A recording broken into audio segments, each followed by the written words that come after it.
Concord Show. And co-host Marine Corps Matt, coming to you on Monday and Tuesdays in Studio A, noon to 2 Eastern. And Studio B on Wednesday nights, 10 p.m. to 12 a.m. Eastern, with educational, instructional, information, and situational updates, often with wonderful guests on the current landscape in the U.S. and overseas.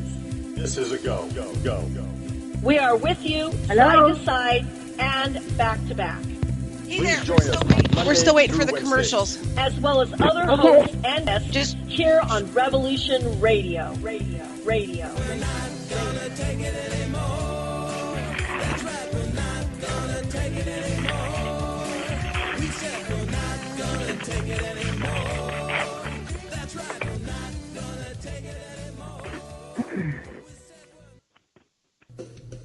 I'm Reverend Medium Tracy Lockwood, and I'd like to invite you to join me as I discuss life from a medium's perspective.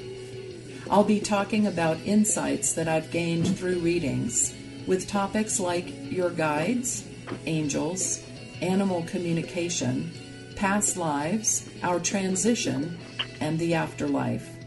We'll take a deeper look at the metaphysical meanings of symbols and totems, and I'll give you some practical exercises to help you develop your own natural psychic ability. Join me on From a Medium's Perspective. The opinions expressed on this radio station, its programs, and its website by the hosts, guests, and call-in listeners or chatters are solely the opinions of the original source who expressed them. They do not necessarily represent the opinions of Revolution Radio and FreedomSlips.com, its staff, or affiliates. You're listening to Revolution Radio, FreedomSlips.com, 100% listener-supported radio, and now we return you to your host.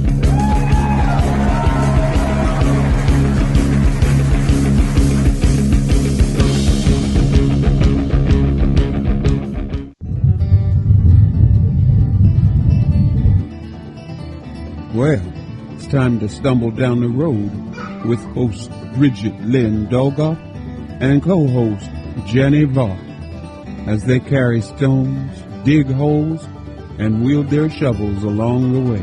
On Revolution Radio at freedomslips.com. This is not a seated event as they talk, run, stumble, carry, dig, drag, laugh, fight, sing, Hey there, pray, everybody. I hope I got dance this and kick right with the and commercials. scream. You are listening And to oftentimes Live, fall. Carrying Stones, and Hey, is that a stone or a buffalo? hold on, I tail? think commercials are Yeah. still playing. Here are your hosts for the next 2 hours on Carrying Stones and Digging Holes. But I won't be there. The hell I won't. Okay, hopefully the commercials are done playing at this point in time. Anyway, you're listening live to Carrying Stones and Digging Holes radio show with Bridgette Lynn Dolgoff and Jannie Vaught. And if you are interested in looking at our bios and what our show's kind of about, you can go to Revolution Radio, freedomslips.com, and you can click on the Studio A schedule, and you will find us in the 1 p.m. Eastern Standard Time slot, with the B headed towards the flower. So today we are going to have a guest named Bryan Hummel, who does large-scale land restoration, and we'll let him talk more about that when he calls in and we get him on. But today we have Jannie as the co-host. Woohoo!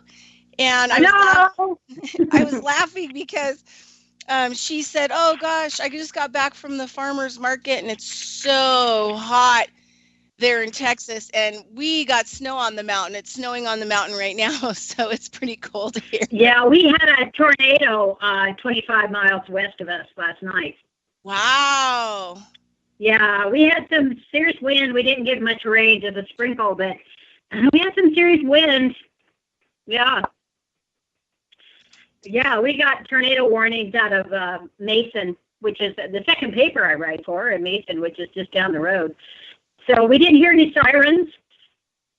We usually don't get them here. There's something about the rock outlust that they'll spin around us, but we can get some serious stuff. We are coming into the season here. So, plus, I mean, I'm out watering and keeping animals alive. I mean, it all of a sudden jammed 100 degrees, like overnight. Serious. Weird. Yeah, well, we're weird here. Yeah. Like, we've had 3 weeks of heavy rain, and we're the desert, and we don't get rain here in the Reno area. We get snow. Sometimes we can get a lot of snow, but rain is usually dismal. So we're becoming like Florida. You know, we have overcast days that remind you of like the Florida coast. Yeah. We're getting it's coming into season here. You know, kind of an early hurricane season coming up because we're just up from the Gulf. We're a couple hours in. We're right in the belly button of Texas here, where I'm from. But you know, we get the off flows and the circular movements that come. But this storm came. My neighbor, who's a ranching woman and does farmers market, Miss Betty Tuckness, said it came from the north last night, which is really odd. So, I didn't get to look at the Doppler or what was going on, but it all puts everybody on alert, especially if you have animals in your farm or ranch. You know, we're always on the lookout. We're always talking about the weather. It's all this good. is kind of, but I mean, tornado season is usually a little bit later, isn't it? Yeah. So is hurricane season. Doesn't start until June, but I think we have our first named hurricane hitting Florida. So, you know, it's all about the wobble of the planet and the activity of the sun. And it's really nothing that we're doing other than, you know, we're just, you know, grinding along. We're going to talk to Bryan about how to stop the grinding and be more at peace with the planet and our surroundings. It's been very tumultuous.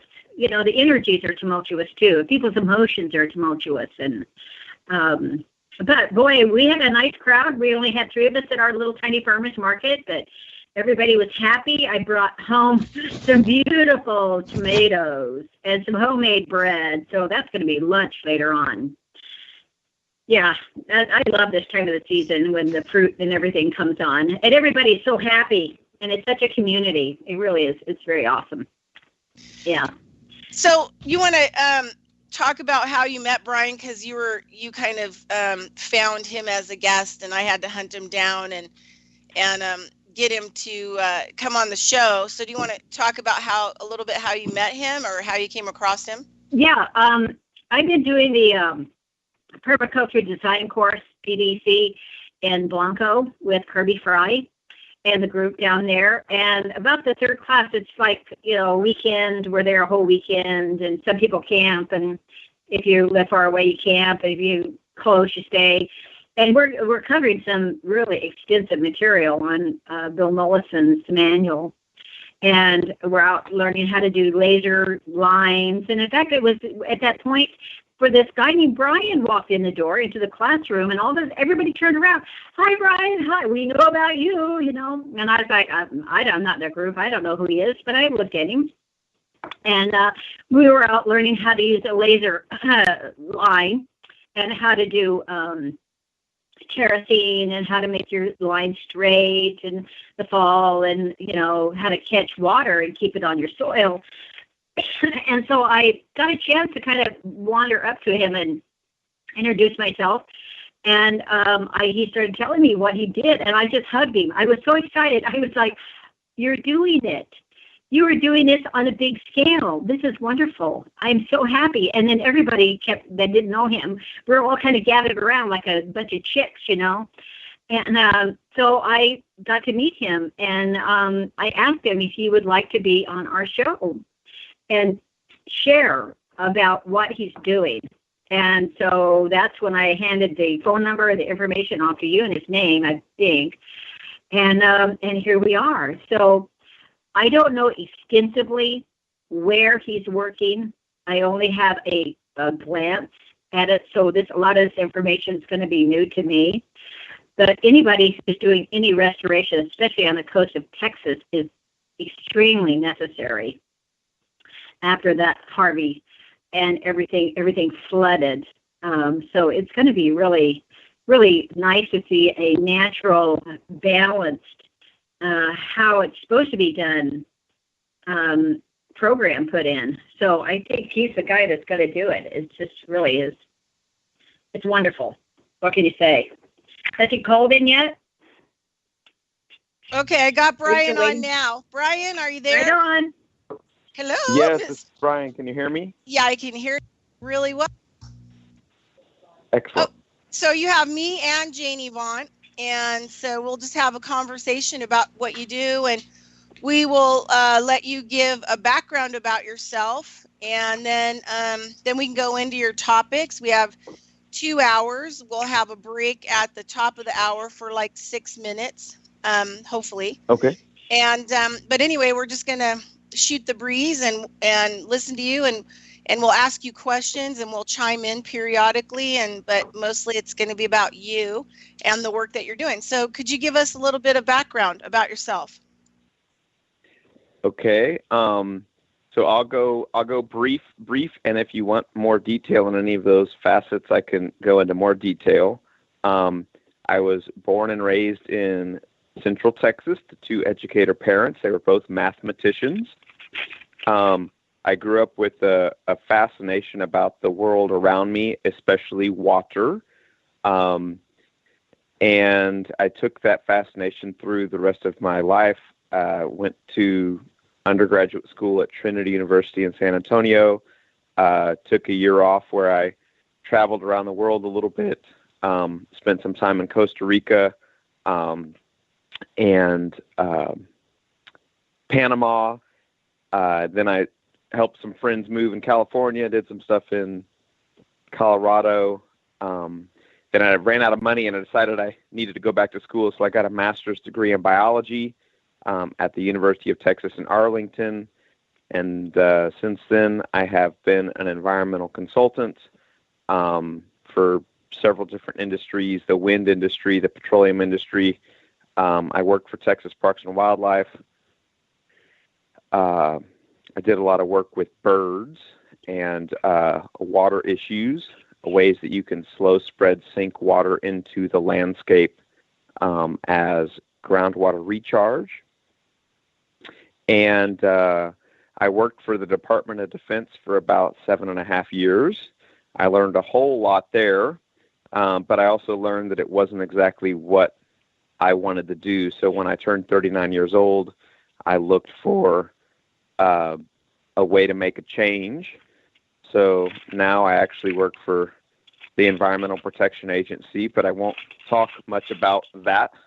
I will mainly talk about the work that I've been doing to mitigate flooding by soaking that water into the ground to create agricultural abundance and a groundwater asset before the water rushes downstream and contributes to flooding liabilities.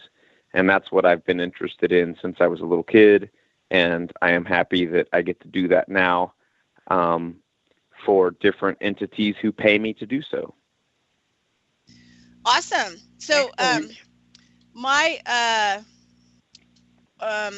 learning more and more kind of on smaller scales personally about, more of the capturing of natural water and creating, like you said, areas where the soil can be soaked so that there's no flooding, there's not a loss of soil or nutrient, or the water doesn't run off. But when I was going to Steiner College, one of the farms that we went to on our biodynamic meetings, it was all about water, and they had actually recaptured 25 acres of land along the river that they had lost due to, cattle erosion upstream. And so it took them 10 years to actually recapture it, plant certain trees. It was just pretty amazing. It's pretty amazing at some of the work that people are doing, as far as restoring riverbeds or creeks or streams, recapturing soil, topsoil, and, retaining the water more in a natural way. So anyway, okay, so what do you want to so we told you could geek out. So you could totally fully geek out on your personal work, on like what you like to do. We don't have a problem with you not talking about the people that you work for or have worked for. That's not a problem. We want you to talk about what's in your heart. So go ahead and give us, talk to us about what the work that you're doing now. So can I backtrack just a little bit and talk about those at, what was it, Steiner College? Yeah. Where they basically restored land that had been overgrazed by cattle. Yeah, it was actually a farm that was part of the Northern California BDANC group, which was our Biodynamic Northern California group. I think it's still going on. But it was a particular farm that we got to go on and see all the work that they were doing with water. And they were also doing a huge amount of work with Victor Schallenberger's work, you know, his water vortexes and stuff like that. So they ended up vorticing, you know, basically all the water that fed their crops. And they got it down to needing a quarter of the water for their crops because they actually, you know, could recharge the water. It was pretty amazing. But go ahead and talk about the soil restoration along river or streams or, you know, things like that, if that's where you're headed. It's your show. You talk about what you want. Okay. Well, some of the work that I think has been really phenomenal is actually with beaver reintroductions.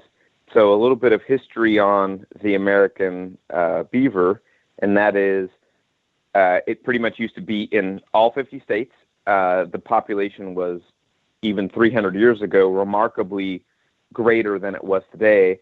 So I would hypothesize that most humans alive today, especially in the Northern Hemisphere, most humans alive today have never seen what a river looked like for tens of thousands of years, because pretty much in the last 250, 300 years, we have reduced the beaver populations down to just a small fraction of where they were. And it's not just these little 40-pound furry rodents that we have today.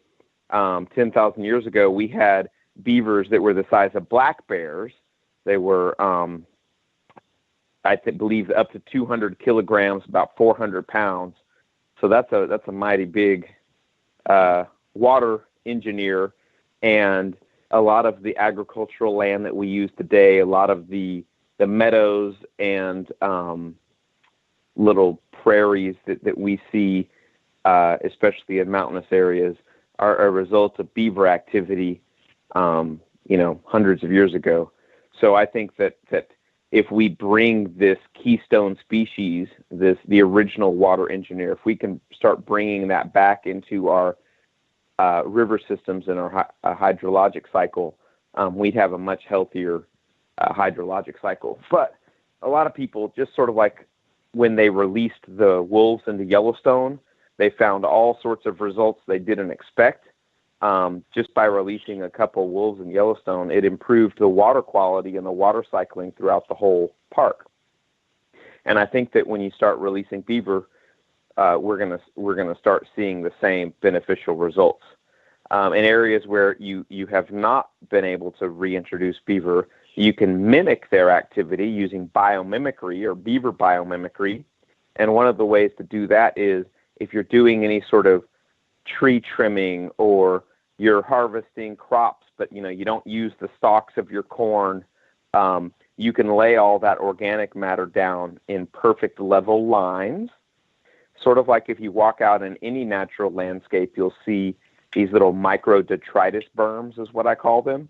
It's basically where little leaves and sticks and twigs and blades of grass all sort of make a little log jam on the landscape. It might only be half an inch high and a couple inches long, but if you look really closely, it's like a miniature log jam or a beaver dam.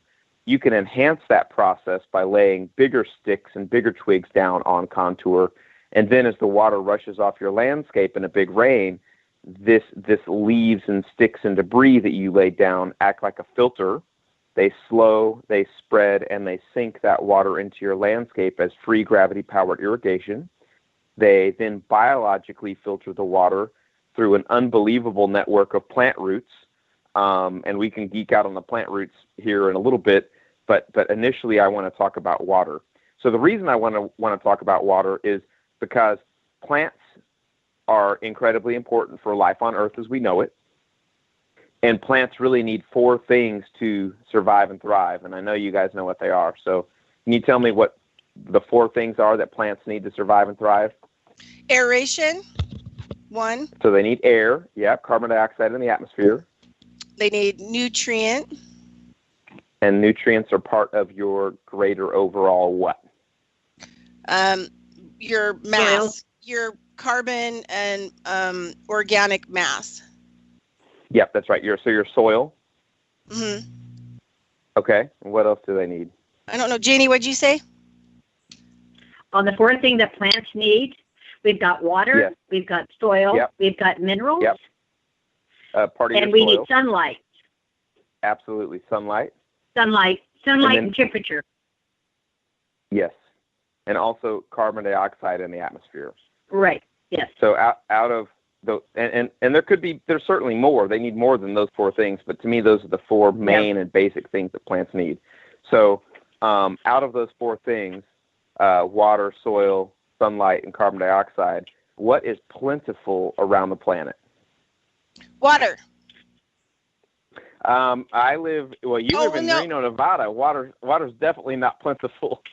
Well, you'd be surprised. You just got to know where to look. Okay, so what's plentiful? Carbon dioxide. Absolutely. Some people would even say there's an increasing amount of carbon dioxide in the atmosphere. What else is plentiful? Soil. Light. Everything's got soil. All of it's dirt unless you're in water. And then under the water is soil. Dirt. Yes. Yes. Yeah. But I grew up outside of San Antonio, Texas, on top of giant limestone hills with virtually no soil on them. And in a lot of the deserts, yes, you have soil, but it's not really. So yes, there's soil everywhere, but I would say that sunlight is less limiting than soil. In most places on Earth, there's plenty of sunlight. So if there's plenty of carbon dioxide and there's plenty of sunlight, and those are not the limiting reagents of the chemical reaction of life, the 2 things that are left that are vitally important are the quality and the timing of your water and the quality of your soil. So most of the stuff I focus on in my life has really, just because of that one simple little exercise, I don't need to focus on the sunlight. If the sun stops coming up in the morning, we've got much bigger problems on our hands. I don't really need to focus on carbon dioxide too much because there's basically an abundance, and there probably will be an abundance for a long period of time. But the quality of your soil and the quantity and timing of your water are really 2 vital things. And organisms like the beaver, organisms like the bison, not the modern cow, but the bison, both did things to the land to help more water soak in. And when more water soaks in, you've got less runoff, you've got less massive floods, and you've got more groundwater supply. And you have more and nutrients. Yeah, bison and cattle are like walking fertilizer factories. Yeah. Yes. Yeah, I lived in Wyoming, in northern Wyoming, off the Yellowstone for years, and often went back in with pack horses, pack mules, and went in that way. And we lived on a ranch that we had actually Jeremiah Johnson's original cabin and a pond that came off our large beaver pond. It was my daughter's little house, my oldest daughter, and it was just a little log, kind of a lean-to shack that we had made into a little apartment. But anyway, we were, the pond was part of the beaver pond. And so up through the creek that came down, we were right on the Montana border. My son grew up in a beaver pond. He loved the beavers. And in fact, he would go out there and get wet and his pants would freeze and he'd kind of get in trouble, because it was very cold up there. He was fascinated with the beavers. He just wanted to hang out and just watch. And so I would go down there with him, and these beaver were so big that, they stand up and they girdle a tree. They chew the bark and get the cadmium. That was 4 feet high. That chew mark was 4 feet high. These weren't some little bitty beavers. These were some big tail-slapping natural beaver that had not been overhunted and were just magnificent. Just to see them swim, and they did change the atmosphere. They brought lakes and ponds, a lot of growth, a lot of trees. And then here in Texas, a year ago, I was doing a cut across, what they call our slabs here. I was going there across one of the slabs, and right before I got to the slab, a little creek was meandering, and you kind of went down, dip, how it does here in the hill country. And I looked over to the right, and I swear I saw a beaver splash, a tail splash. You could have. To having been around beavers before, I was like, serious? So I kind of got down there where I could turn around, and I came back really slow, and there was a little beaver pond onto the side of this road. Now, the beaver, what I could tell, was small, maybe young, but I could really see where they had been working this area. It was really awesome to see another beaver here in Central Texas. Yeah, that's my story. That's my beaver story. That was off of the Llano, but it was the Kingsland slab where the Llano comes down and then it starts merging in with the Colorado and the Pedernales, that area. But it's 309. If you're on 71, you do the 309 across the slab that goes into Kingsland. And it's just a little dip. You're winding around, kind of through edges and right before you get to the slab. So it was really wonderful to see natural beaver here, having experienced the big ones. We didn't mess with them. We didn't stop them. And in Wyoming, they do what they do. They live and do what they do. And even being horseback, when we'd pull packs in, we'd have pack horses or mules, and going in that way to set up camps, you could see where the beaver had been, and it would always be, you'd see a kind of a wooded area where they had cut down trees, but they had built their lodges. And then all around that had been small tree growth and bushes, like the first timer plants and things that are coming in because they're getting more light. They kind of come into these small creeks and kind of make a clearing, and more light comes in. So we'd see more, wild berry bushes, which the elk really liked, and the bear would browse on, lower bushes before the big trees. And I don't know why people think that the beaver taking some trees down is a bad thing. I think they like kind of ash type tree. I really didn't see them taking pine trees. They like the bark, I guess. I don't know. I'm not a beaver expert. That's just my observation. But I was really impressed about what they were doing because they were making habitat. They were storing water. And how I met you, we were out on a hill in Blanco, actually learning how to do a laser line, how to do water catchment on that hill. And it's so wonderful to see so many people. So talking about geeks, they're so into it. I mean, there's so few people that you can get into and really talk about how the water flows, the soil, what do you need to do, how can we do this respectfully without being huge gashes, and doing it really in balance. It was really wonderful. And that's my beaver story. Okay, Bryan, so where do you want to go after the buffalo and the nutrient and them stomping the land? So where do you want to go from there with the water? Okay, so I'd like to talk a little bit about plant roots, because plant roots are heavily, well, let's just talk about bison. Bison covered this country in tremendous numbers, but they were always being chased by predators. So sort of like the fish in the ocean that school together in tight herds or tight packs or tight schools, the bison did the same thing because they were being chased by, recently they were being chased by wolves. But, longer term, the bison were herding with other large animals like woolly mammoth and such, and being chased by dire wolves and saber-toothed cats. So they've always been herded together for, thousands of years. And when they do that, they stay really tightly packed, but then they move constantly. So they're always on the move.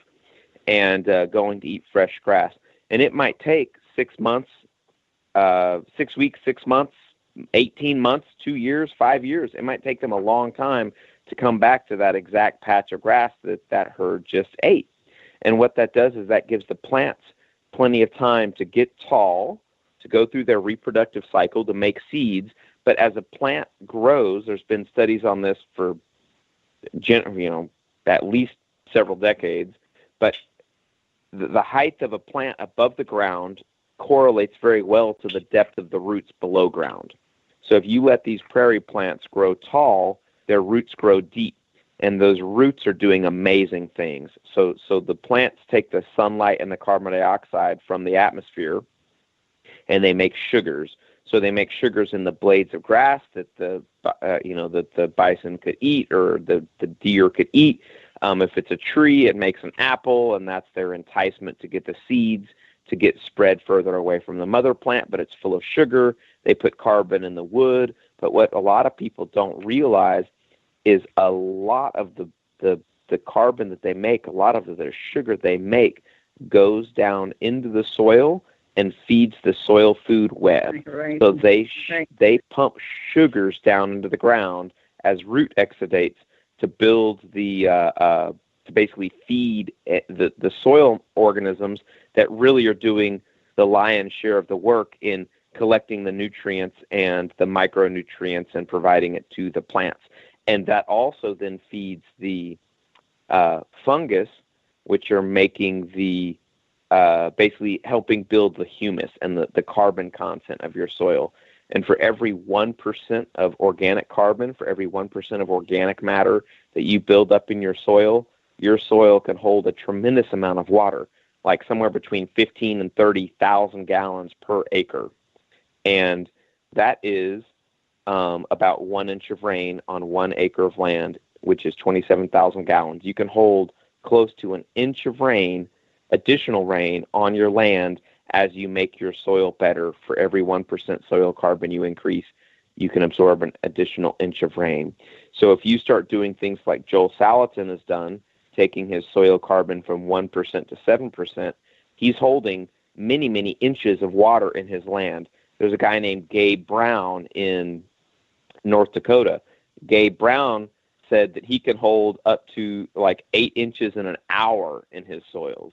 And it wasn't like that just a few years ago. The way that we do current farming with constant grazing or constant plowing of our soils, we're really damaging the land. And I think there's an excellent opportunity for us to restore that land, to regenerate the health of that land, and to do so at national profit, at economic profit, at triple bottom line profit. Because by restoring the land, healthy lands make healthy crops, healthy land makes healthy livestock, healthy land makes healthy humans and healthy people and healthy eaters of that livestock, but healthy land also makes healthy rivers. And healthy rivers, flow more continuously. They don't have periods of extreme drought. They don't have periods of extreme flooding.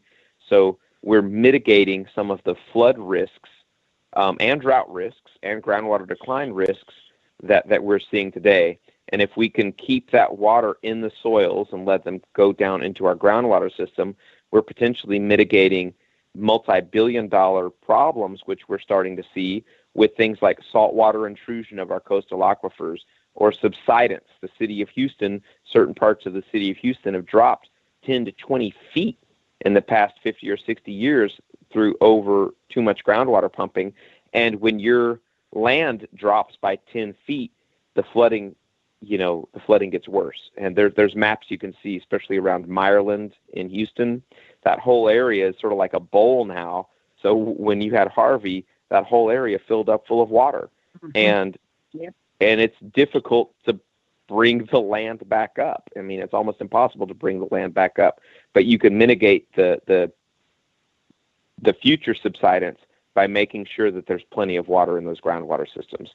And I think you can do all of this at profit. Yeah, no, that's now you're getting great. People's attention with the profit. Well, yeah, so just a couple things, just for our listeners out there, is when you are, building a soil and the water, and you're building those microorganisms that are coming in. Those microorganisms are going to eat all the stuff that needs to be broken down, and then they also move around and they aerate the soil. So the more that you build your soil and you help nature to create a habitat back again. Like in biodynamics, we call it conjuring of the microorganisms. Like we have to get it, we have to start working them so that they'll want to come up from the depths of the earth to actually be in our environment, be in the new environment to help do, like you said earlier, a major bulk of the work. And then that also, as more water comes in and the soil gets better, then we get the fungi. And then all of these things can eat all of the bad things. Fungi love radiation. Fungi love heavy metals. Fungi will eat just about anything in the environment. So we're also helping to clean up major toxic environments. This kind of work, which I think is probably one of the most important reasons why to do this kind of work, to be able to clean it up so that animals can move in and then they can reclaim the environment and help it and take care of it once you start getting it together. So when you're talking about the fungi in particular, someone that I've always been fond of is Paul Stamets. Yeah. I believe he's up in Washington or Oregon. Oh, yeah. And that guy is just a fungal genius. Yeah. So if your listeners want to really go down the rabbit hole of fungi, I would highly recommend some YouTube videos that Paul Stamets has done. There's another guy that I've seen a couple of his videos. I don't know him quite as well, but I think it's Radical Mycology. And that guy from Radical Mycology, I do not remember his name, but he is also he knows a lot about soil fungi. Yeah, and there's a book called Mycelium, I think it's Mycelium Running, that also, if you have book nerds, they might like that. They might like that book. Okay. Yeah. Okay, so where do you want to go? So another thing I wanted to add is, a lot of the grasses that used to be native to the United States, and I know Joe Salatin and a lot of the farmers over in Virginia, I got to actually meet Joe Salatin. He came here and did a lecture like about 3 years ago. It was super great to meet. He's just an amazing guy. He's just, but anyway, he's restoring his land and he's, putting back in some of the original, ancient grasses like the buffalo grass that grew, 25 feet high. And this is why we have a major grass is one of the holders, or the, along with horsetail, but they actually, pull up the silica and work with the silica. And that's where the silica comes into diets. So if we're not growing these grasses, we don't have this habitat, we're not really utilizing silica in the environment, which is also a really important nutrient. And, and the other thing too, like with water, one of the things that we saw here in northern Nevada, I grew up in a place called Fernley, Nevada. And when I grew up there, it was desert, right? But we had irrigation and we farmed. And we had down the irrigation lines that went from farm to farm to farm or house to house to house, where everybody would pull their, irrigation water at certain times of the year to, do their pastures or whatever else. We had like 300-year-old cottonwood trees, like all the way down these ditches. So most of the town was lined with trees that shaded the water, that helped buffer the evaporation rates. And it was like a utopia. It was a beautiful, like, grassland utopia. And then what happened is that, we had Harry Reid and we had Senator Ensign, and they pulled a scam in northern Nevada to steal the water. And they went out to farmers who weren't educated, and they got them to sign these contracts to sell their water. They told them that, they would still get like 2 feet every year forever as long as they own that land. But after 2 years, they never got it anymore. They found out that in their contract, they took it all. So the irrigation ditches that used to have like beautiful cottonwoods, they had tons of wildlife on them, like doves. We would dove hunt and stuff like that. Now, about 5 years ago, I went out there and I was horrified because once the government took the water, they cut down. I mean, all of the cottonwood trees are now dead. They've all had to be cut down through the whole town because there's no water that's actually feeding them. And so there's no grassland, like everything is gone. It's like a total dust bowl now. I mean, like barely have wind. And then on the irrigation ditches where they've stolen the water, they actually, there's no habitat on it at all anymore. So, when the farmers still held the water, the habitat was important, right? It was all part of the system. And once the water was taken away. So for me, doing these kinds of land, projects, it's the only way that we can kind of utilize our talents and abilities to not really work against the system, but to actually start fixing the problems. One person by one person, going along and helping to restore the areas that need the most help. So that is beautiful and right in line with some of the stuff I've been working on for many years now. So a lot of those water ditches in New Mexico and Nevada and Texas, they were installed by the Spanish. Many of them are, well over 150, 200 years old. The ones in San Antonio were 300 years old. I believe that some of the ones in New Mexico were older than that. And even the Native Americans were installing them. The early Spaniards called them acequias. The Europeans would probably call them aqueducts. But they took water from areas where it was plentiful, and they slowed it, they spread it, and they sunk it out into the landscape using biomimicry practices very similar to the veins of a leaf, siphoning some of the water out of the midrib of the leaf and spreading that water through those side veins out to a larger and larger leaf landscape so that the leaf can photosynthesize over their whole leaf surface area. So if you do that on terrestrial land, like you had in Nevada or they have in San Antonio, Texas, or in New Mexico, those little aqueducts slow spread and sink the water and the minerals out to a larger area of the physical terrestrial landscape so that the land is much greener. If you fly over a desert, Texas included, some parts of it, if you fly over a desert and you look down, the whole land is brown, and you'll see these little ribbons of green along where the creeks are. But if you had beaver dams or you designed some of these acequias to mimic nature and pull that water further out into the landscape, you can have much wider areas of green, much wider areas of productivity, much wider areas of profitability. And what they're finding in New Mexico, and sort of what you're seeing with all the cottonwood trees that have died in your, what was it called, Fernley, Nevada? Fernley, it's 30 miles east of Reno. So in Fernley. Yeah, and it's happened to a lot of the small towns, the farming towns around the area in Nevada. Well, what those were doing is not only were they keeping the surface wet and keeping things like the cottonwoods alive, but as the water, just by gravity, it pulls it down into the soil. Once it gets below the level of the roots, that water is going to recharge groundwater systems.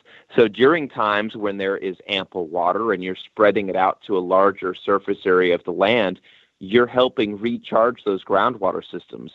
So wherever the water is going now, it's not keeping the surface alive, nor is it keeping the groundwater recharged. So I really think that they are doing themselves a huge disservice by taking that water away. And you also talked about fixing the problem. How are we going to go about fixing the problem? There's an excellent example right now in Puerto Rico. It's in Salinas, Puerto Rico.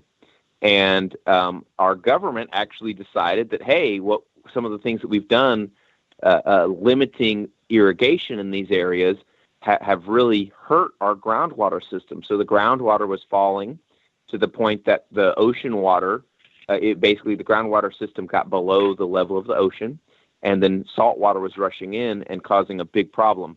So what they did is the FEMA actually funded a project to use 150-year-old aqueducts and basically make sure these aqueducts were always full. Let's keep these aqueducts always full. So for the past, 50 years, they'd been trying to limit the amount of water in the aqueducts because they thought that it was, being used wastefully in these irrigation areas because they were doing a lot of flood irrigation. But that flood irrigation, once it gets below the level of the crop roots, keeps going down to the groundwater system. So now they've gone back to more ancient technologies, and they're flood irrigating these fields, and they're growing water-intensive crops again. But the water that goes below the roots are going to recharge the aquifers. They're bringing the groundwater tables up. They're reversing saltwater intrusion, and they're actually providing a benefit to the manatee, because what happens when the freshwater groundwater table is high on the land, there's actually little holes that go out into the bay and put out freshwater springs underneath the saltwater ocean, and that's where things like manatees go to drink. So, and they provide a great little resource out there in the bay. So, Salinas, Puerto Rico, they're doing things that you could go back and do in Nevada. You get those aqueducts to flow again, and bring the trees back to provide all this great habitat, and you'll keep your groundwater tables much higher than if you siphon all that water off to a faraway place like LA to feed their growing water needs. I really think that overall, and one of the people that I've learned a great deal from is a gentleman named Brad Lancaster. He's got a book, Water Harvesting for Drylands and Beyond. He's brilliant. That's pretty cool. But we need to start learning how to live with our own water budget. Live using less than the water that lands on your head instead of more water than lands on your property. When you're having to haul water in from faraway places, you're living in a very unsustainable environment. And my last point on this topic is water and groundwater is a lot like a bank account. If you always put more money into your bank account, if you always put more water into your groundwater system than you withdraw, you're going to pretty soon have abundance. And when you have abundance in your groundwater supply, you're going to have these little springs that start flowing again. If you have abundance in your bank account, you're going to be able to live better and live through dry spells or live through an accident that takes you out of the workforce where you're not bringing money in for a while. So if you're always putting more in than you're taking out, you're going to have abundance. Now, if you have a bank account and you're always withdrawing more than you put in, pretty soon you're going to be bankrupt and you're not going to have any money. So then if you have an accident, you're in big trouble because you don't have a buffer of money. Or if you hit a drought and your groundwater, there's no water down there for you to mine. So when there's no water in the river and there's no water below your feet in the groundwater system, I mean, what do you do? Without water, you die. So I really think that we need to start having a greater respect for the water that comes out of the sky and having a greater respect for where that water goes and start making decisions that help put more of that water into the groundwater system as a bank account instead of engineering systems across our entire landscape to rush that water off as quickly as possible. If you look at almost every single engineering project done in the last 100+ years, 95% of them, maybe even 99% of them, are designed to rush the water off more quickly. So that is leaving less time for it to infiltrate into groundwater systems, and it is pushing that water at faster speeds downstream, which are contributing to these, very expensive flooding problems. They think the government thinks that just the natural disasters in 2017, so Irma, Harvey, and Maria, is going to cost $300 billion to fix, and our government's $22 trillion in debt. How are you going to put $300 billion on a credit card? You just can't do that. we're in a very similar system to a bank account that we always withdraw more from than we put in, and that's going to come back to bite us. It's going to come back to bite us hard. I don't know when, but it's going to come back to bite us.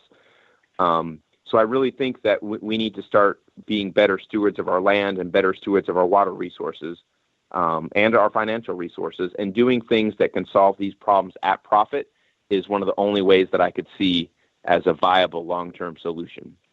And I don't think this is hard to do. Your aqueducts that you grew up with, that was a great solution to some of these problems. And yet we think that's old technology, that's dumb technology. We don't need that anymore. We're smarter than that. And I would disagree. I think the reason some of these aqueducts in the USA have been functioning for 300 years without fail, they run on nothing but solar power and gravity. Gravity doesn't turn off when you have a power outage. It still works. So these things work on a very passive system. And the reason they're still functioning today after 300 plus years of use is because they are a very good system. They are a very resilient system, and they can work for a very long time and provide good and all these additional co-benefits of shade and wildlife habitat and groundwater recharge that some of our modern systems don't do. And my last point on that would be, compare a natural river that is, covered in vegetation and allows water to infiltrate into the ground to something like the Los Angeles River, which a good majority of it has been lined with concrete. Mm-hmm. And so you don't have the wildlife, you don't have the vegetation, you don't have the infiltration, and you basically have a dead river of green slime going into the city. Yeah, no, those are all super good points. And I just want listeners to know, we'll find out here in a few minutes if we're going to have commercial. We'll hear it, and then we have about 6 minutes, and then we'll come back. So that way we have a little mini break. Sometimes we don't have commercials, so we'll just have to see how it goes. But it's coming up in like 5 or 6 minutes. So one of the things I want listeners to know is that, Janie does this work on a small scale in her yard. I do this work. I go out and I consult. I'm getting ready to go do a small consult in Sacramento on a 4-acre parcel, to actually utilize the rainwater so that they could grow like a mini food forest, and then all the people that are going to be coming are going to be able to learn, different things and, different planting. And then here's Bryan, who's doing it, and he's doing it on a large scale. But, we have the tools. All you have to do is you just have to get out, take a look at what you've got going. And like you said, there's 4 components, and then start there, and start building as you go. They're moving, like in the northern Nevada area, they now are taking 80 billion gallons of water from our area. And now there's no farms, that we actually have food. I mean, we have cattle, dairy, and alfalfa, but it's all going down to Los Angeles, in these huge pipelines that go down there. So the other thing too is in your area, figure out what's going on with the water. What is going on with your water? Who's in control of the water? Who's utilizing the water? And go to your council meetings and go to different meetings that are available and listen to the conversations and give your input. Even if you don't know a lot, ask questions. Can't we return some of this to natural habitat? In Northern California, there's a whole bunch of tribes that are actually, because the government won't take down the dams, and the dams are cracking, and they're literally going to flood by accident, all of the towns below them. The native people are spending what money they have to take down these dams to restore the rivers, which includes probably, I'm pretty sure, the beaver to come back in, right? And help with the streams so that the fish and all the wildlife, can prosper from some of those things. So just trying to see how many minutes we have here. So is there anything you'd like to add on that, Bryan, about maybe some of the dams or thoughts on how people can go into their city councils or figure out where to find out about information that they can be a part of what their government systems are doing with their water, and maybe put together ideas? besides in their own backyard? So I would say that the politicians do listen to their public, especially if there is a large upswell of people all saying a similar message. In fact, many of these, there's new dam projects being proposed around the country, but a lot of them are being halted by basically activism. People that are saying, no, we don't want this river dammed up, or this hardwood forest that you're going to flood is much more valuable as a forest than it is as a lake. I will mention that after some of these flood events, especially around Houston, which I've been heavily involved with, they're still proposing flood control dams, and these flood control dams are very expensive to build. They're very expensive to maintain over time because you're storing water above grade. Oh, there's our sound for a break, isn't it?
Radio at freedomslips.com, and we'll be right back after this message.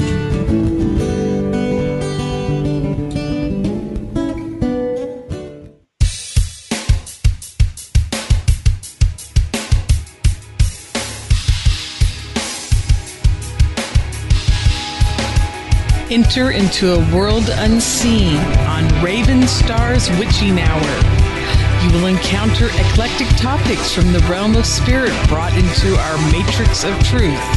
With your host, the Solaris Blue Raven. Solaris will bring you an array of unique guests covering topics from ghostly spirits to amazing anomalies, covert technology, UFOs, and shadowy global events. And that's right here at Revolution Radio, freedomslips.com, Saturdays midnight till 2 a.m. Eastern Time. Revolution Radio, where information never sleeps.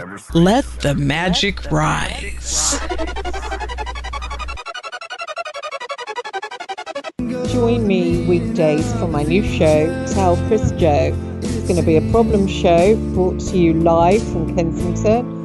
Thursdays, I'm dealing with hot topics, heated debate, what's new around the world, and ring-ins to discuss listeners' problems and offering considered and heartfelt solutions. So join me, Chris Hart, for Tell Chris Joe. Stop what you're doing, grab a cup of tea. I'm coming live from Kensington. Relax. Let me entertain you with a coffee bar online. Listeners' very personal problems. So that's Thursdays, 2 p.m. in the afternoon, Revolution Radio, freedomslips.com. See you there. It's going to be lots of fun.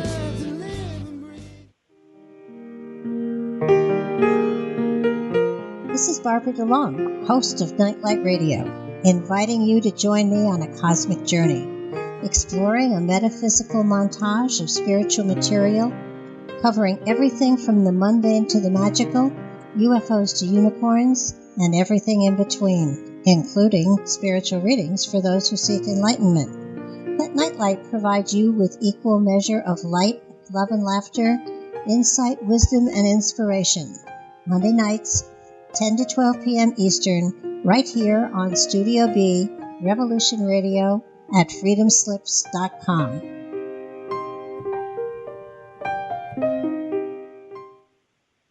The opinions expressed on this radio station, its programs, and its website by the hosts, guests, and call-in listeners or chatters are solely the opinions of the original source who expressed them. They do not necessarily represent the opinions of Revolution Radio and freedomslips.com, its staff, or affiliates. You're listening to Revolution Radio, freedomslips.com, 100% listener-supported radio, and now we return you to your host.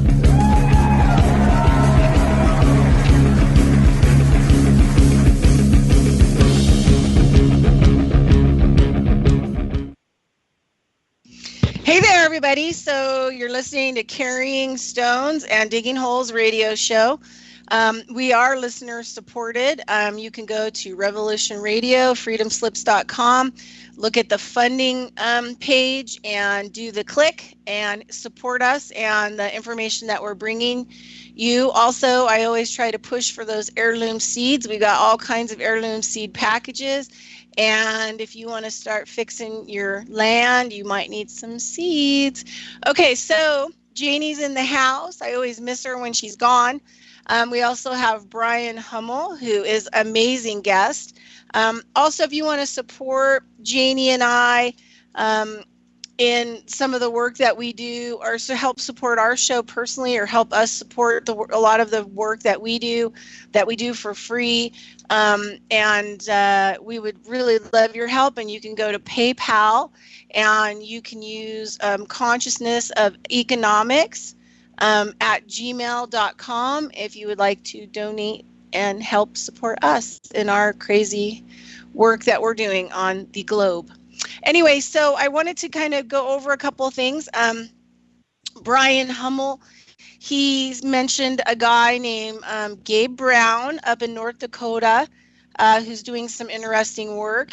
Also, he mentioned a guy or some people who have radical mycology. Mycelium Rising is a good book. Also, in Salinas, Puerto Rico, they're doing some amazing work with their aquifers and getting their groundwater up and moving in a good way.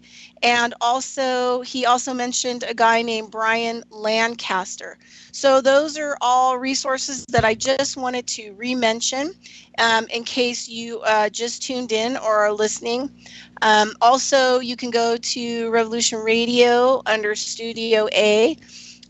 Janie and I, Carrying Stones and Digging Holes, is underneath the in Studio A schedule at the 1 p.m. Eastern Standard Time slot. We have a little bio there about what our show is about.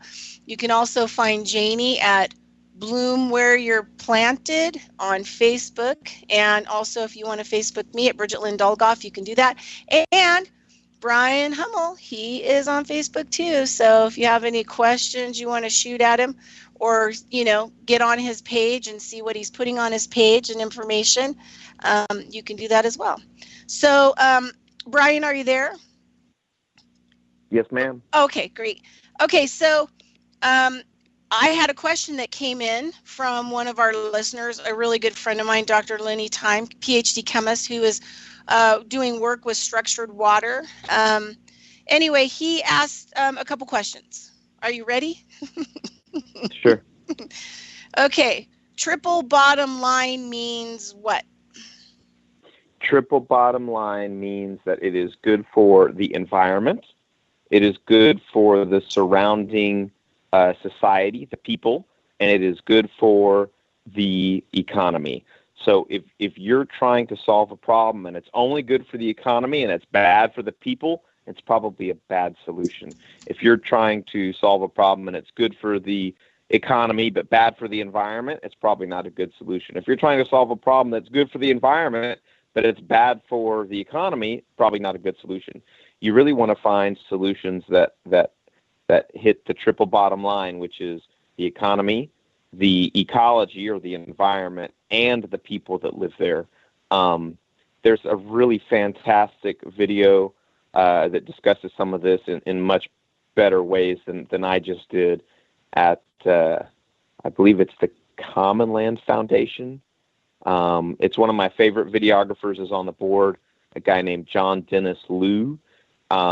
he did something about he got sort of famous from this video he did called The Lessons of the Los Plateau, where they brought an enormous area of China back to health just since 1995. And then he started doing this on a larger and larger scale. But the Common Land Foundation has something called The 4 Returns, and it's on YouTube. There's like a 3-minute video that talk about practices that are good for the economy, good for the people, and good for the environment. Awesome. Okay, so then he had I think it's kind of a personal question. He said, Sure. What are your lines? What do you mean, my lines? Well, I think it has to do with, what was the triple bottom lines? What are your bottom lines as a person? Well, so before I knew all of the stuff about the triple bottom line, I've always been interested in numbers. I've always been interested in money and making money. But even as far back as I remember, I never wanted to make money that took advantage of somebody else. I don't want to take advantage of people in order to make money. I don't want to take advantage of people in another country in order to make money. At one point in time, I thought about selling these Guatemalan hammocks, but I was like, well, I have to make sure that people making these hammocks are making a fair wage. Otherwise, I feel bad. And so I don't want to take advantage of people, and I don't want to take advantage of the environment. So I don't want to go out and mine a product that leaves the land degraded long-term in order for me to make profit short-term. So I really think that the triple bottom line is those are my lines. I want to do things that are good for the economy. I want to do things that are good for the environment. And I want to do good things that help the surrounding communities. And I think that if you can do that and you can help those people, you're going to, be profitable. Maybe not necessarily financially profitable, but you're certainly going to be well-liked and well-respected. Well, I just have to add, what a man, what a man, what a mighty fine man. No, yes, he is. All right. Can I just had to run in on break. I had to run out, and because I'm running water because I've been reestablishing a food forest, and Cool. Right now with the sudden heat, my soils are getting hot, and I have a lot of rainwater stored up, but I'm having to use river water, which comes from our faucets and we buy, in order to maintain, and there is a certain cost at doing restoration, and we have to look at that cost of restoration and time. And I think the biggest challenge is getting through the mindset where they can take and then walk away and never look back.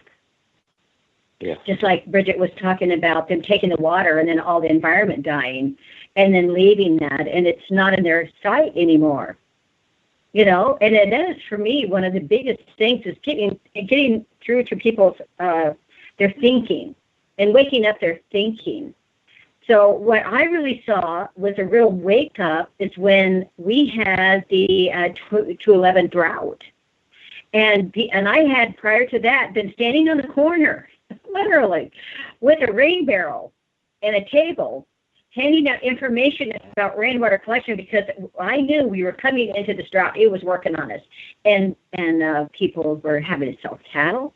Their little ponds, were going dry. Their wells were going dry. And up to that point, people would just roll their eyes at me, very flip. Very, oh God, there's that girl again on the corner, but all of a sudden the drought hit, and they were knocking on my door. They were like, what can I do? What do I need to do? And I said, well, you needed to do it years ago, but here, let's start now. Get some gutters on your biggest roof you got. Get some catchment. I, started one. And it's just is really too bad that we have to get into like a catastrophe to get people to wake up. Because my whole attitude is Americans have not, I'm not saying this is a lot. There are people who go hungry in America. Bridgette can attest to that. because she works with feeding the homeless. And we do too here. But we've never really had a hard time. We just haven't. And it really is that sometimes that shock comes up to people and it wakes them up. Well, how can we keep waking up? Because us three, yeah, we're doing a heck of a job, but we can't do it on our own. We need people to wake up. We need help. We need everyone to consciously keep the water from running down the street and getting polluted in the street, and then we're going to the washing down the river and taking topsoil and seeds and everything with it. I just wrote an article about grass. You know, I write for two little papers. It's small. I have some readers. And I kind of poo-pooed my little thing. And then I have people, I love your writing. I love your little columns. I want, you know, even small things are important. It's like the smallest seed has value. So I started with native grasses. I started with, of course, I go with the Texas State, the Cydos. I do Little Blue. I do the King of the Prairie, the Big Blue, and then I did Sprinkle Top, which is a nurse grass. And I write a nice column, hoping that these people who read mine, mainly about gardening or different things, will start looking at and identifying the grasses, because it's not just the grasses, it's the roots in the soil that are holding our topsoils, which are being horribly eroded and washed away right in front of us and under our feet. So for me, the biggest bottom line, if you will, for my work and what I do, is getting a consciousness, getting awakening, and not hurting anyone or not being mean about it. It's just, you know, look, hey, look, you know, you see that grass? Oh, there's Big Blue stem. There's Little Blue. Oh, look at this one. What do you think that is? Let's go get our book and let's start looking at that. How can we better, let's take care of these trees. I take care of oak trees. And I get people, and we'll just stand around these oak trees and just admire them. And these are just regular working people who get up and go to work or run their business and keep food in the fridge. And there's nothing wrong with that, but a tiny bit of awakening goes a long, long way. I didn't understand that buffalo wallers, back to the beaver, buffalo wallers, they would go in there and they'd make big tanks.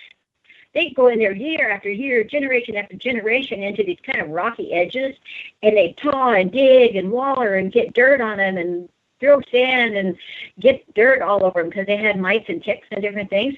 Well, then we get a rainy season, and that's all full. And then pretty soon there's this nice prairie grass all around the edges. And you can actually see the roots through the sides of the wallers. And then pretty soon some grasses are coming into the wallers.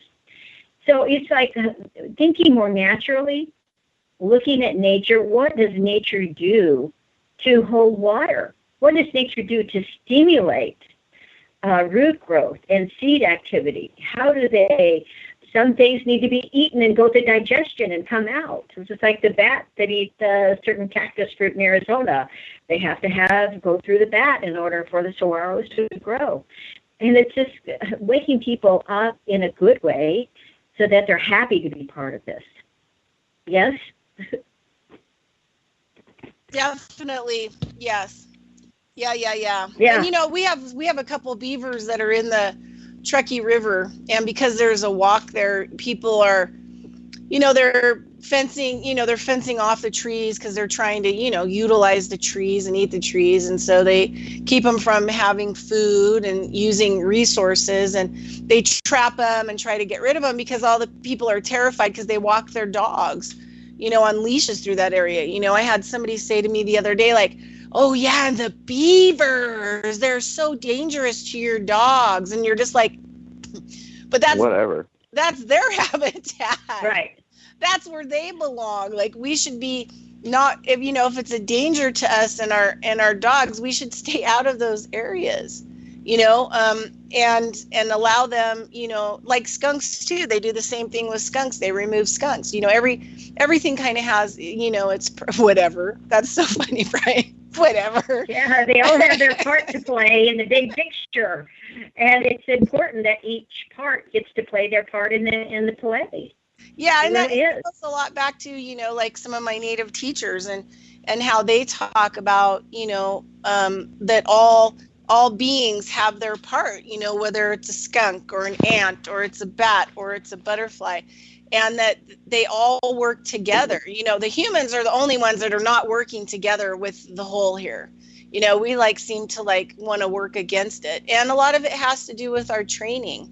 And, if people go back and they read materials, especially around the Paleolithic periods, they found grass in people's teeth. These grasses were 30, 40 feet high.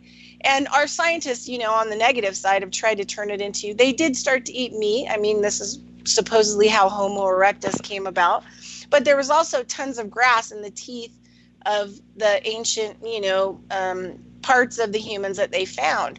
So we used to walk through the environment and gather food and eat.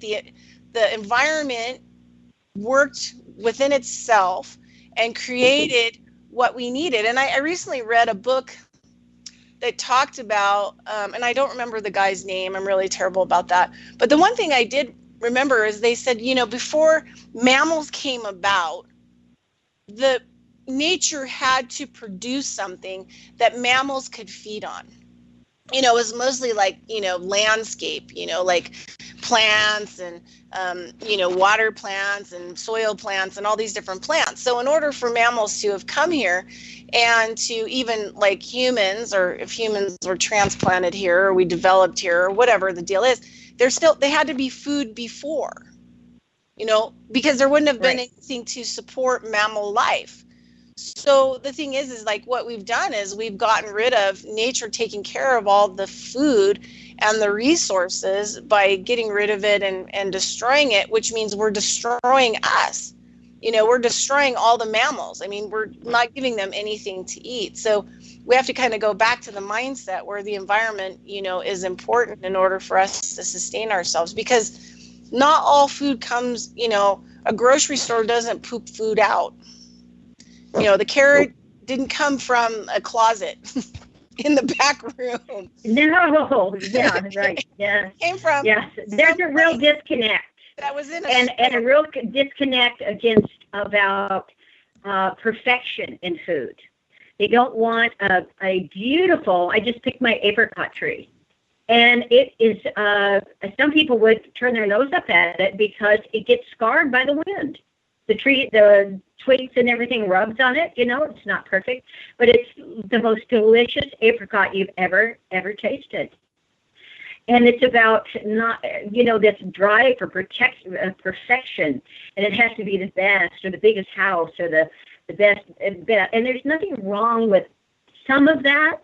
But it's when you eliminate everything in nature that has no value, because that food feeds me. That food feeds my family. It's not very pretty, but it still feeds me.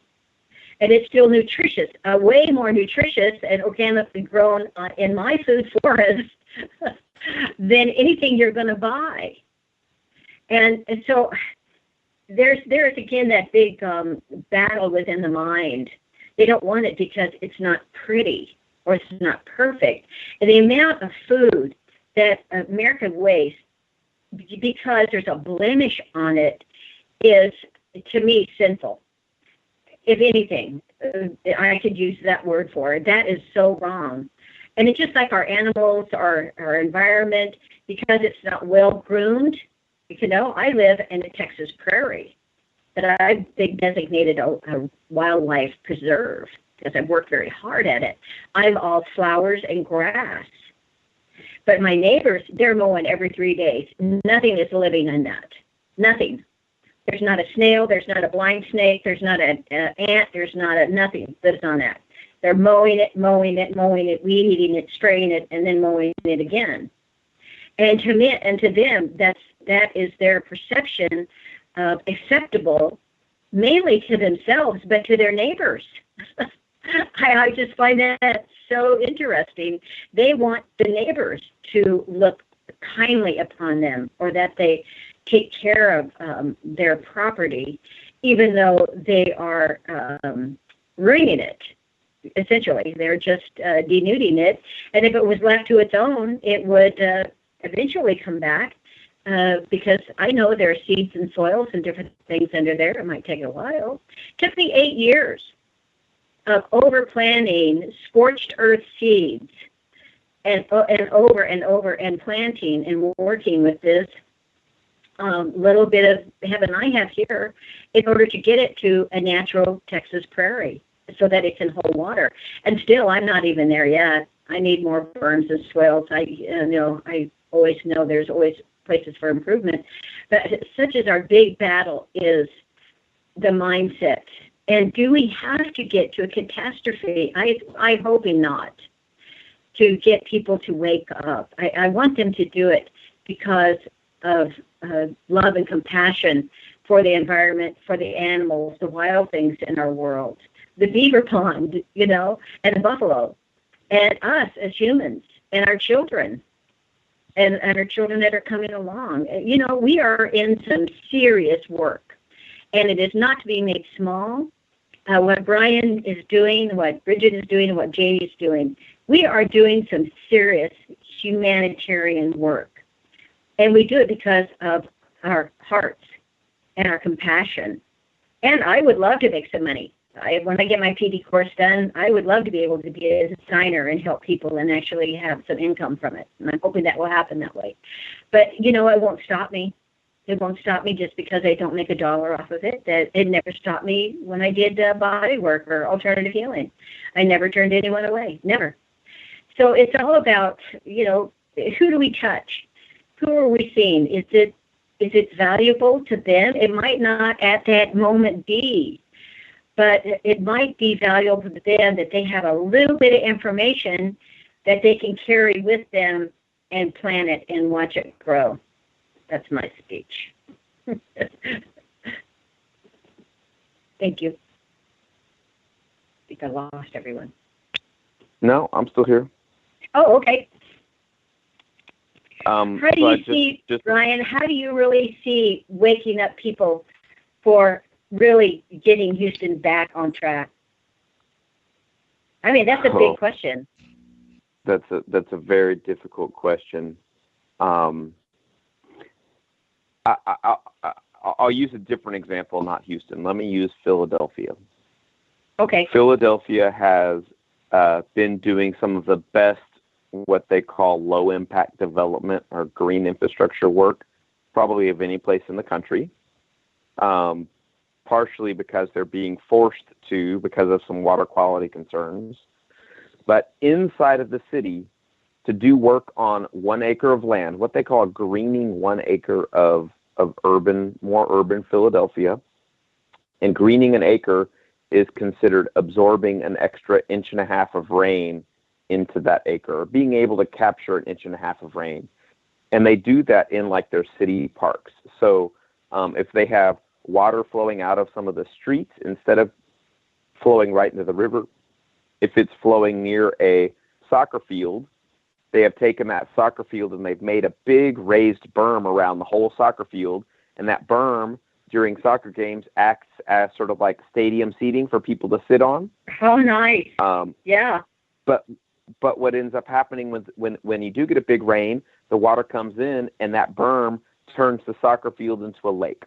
And it might only be a foot deep, but the whole soccer field gets saturated with a foot of water, and then that soaks in. So for a couple of days after the rain, you don't want to play on the soccer field. It's going to be soggy, but you're slowing, spreading, and sinking the water in the landscape. They're doing it with urban bioswales, and they're doing it with rainwater gardens in the communities. But because of all the infrastructure, because the real estate values are so high, and because there's so much concrete and so much runoff, it costs in urban Philadelphia, it costs about $200,000 to $250,000 per acre to green that acre or to absorb that extra 1.5 inches.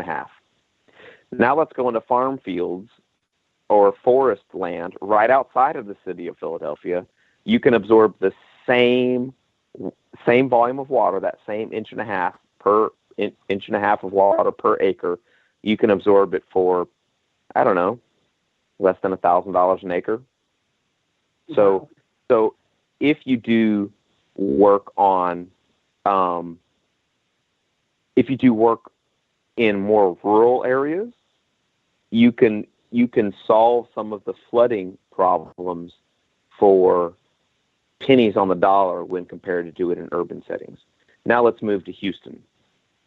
In Houston, there are several people doing some really fantastic work on catching some of this stormwater.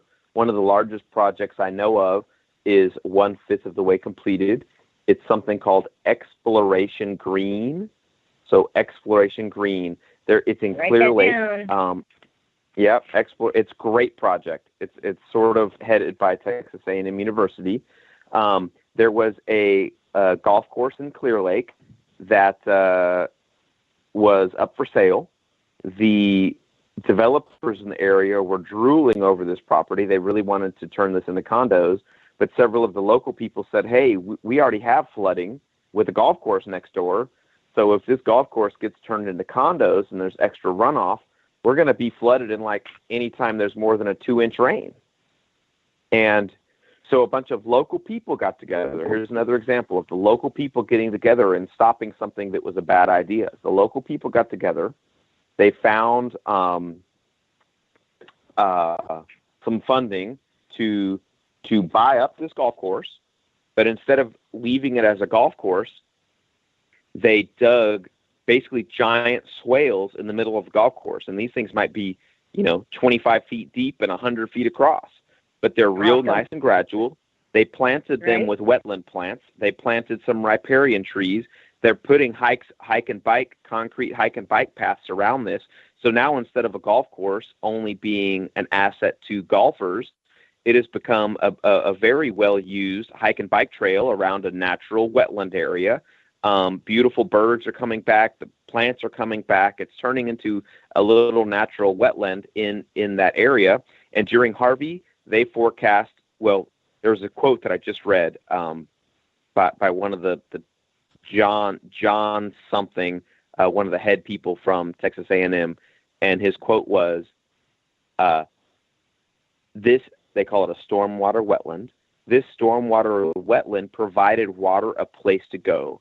So even homes that traditionally flooded after 5 to 10 inches of rain did not get water in them when they had 45 inches during Harvey.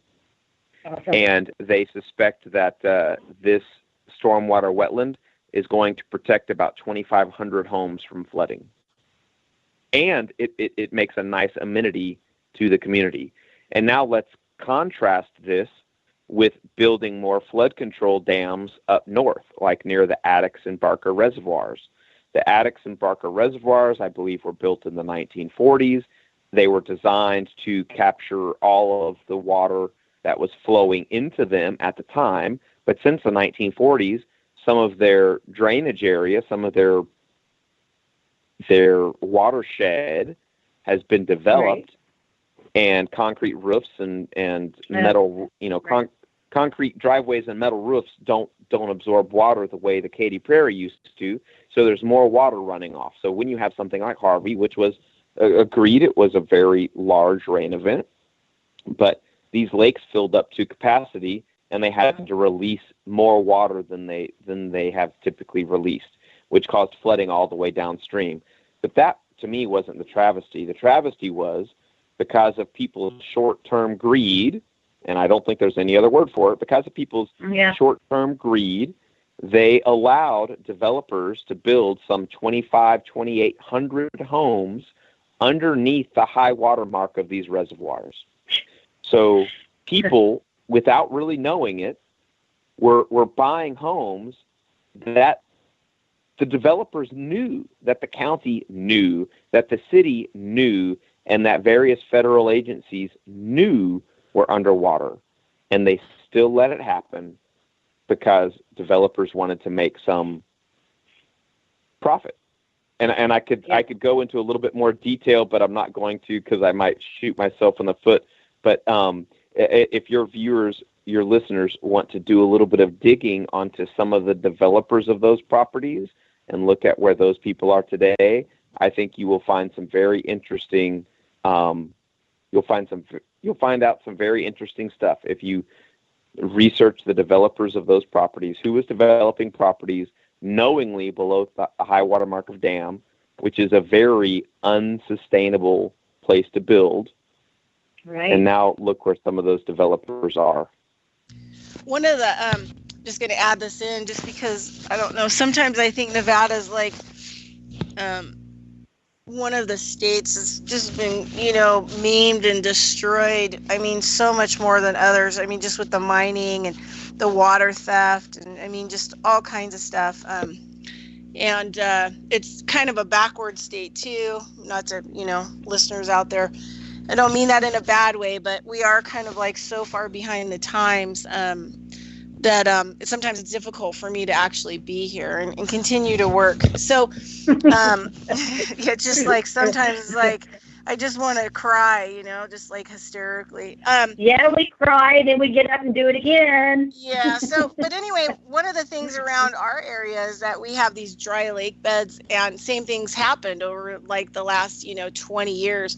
They've, you know, because the land is cheaper in the dry lake beds and around the dry lake beds, you know, developers have built houses, right? And they've built roads, you know, through these dry lake beds or around these dry lake beds because, you know, basically we've had no water for, you know, since I was a kid. So the last time that I remember it raining as much as it has rained this spring was when I was like 7 years old. So we've had dry lake beds and nobody's even really cared about what those dry lake beds do, right?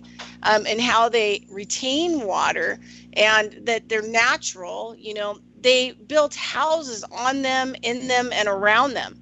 So now you have, and people know this because when you go buy that house from that developer and you go into the insurance office and they show you the map of where your house is at, and it's in the red zone, it's called the flood zone.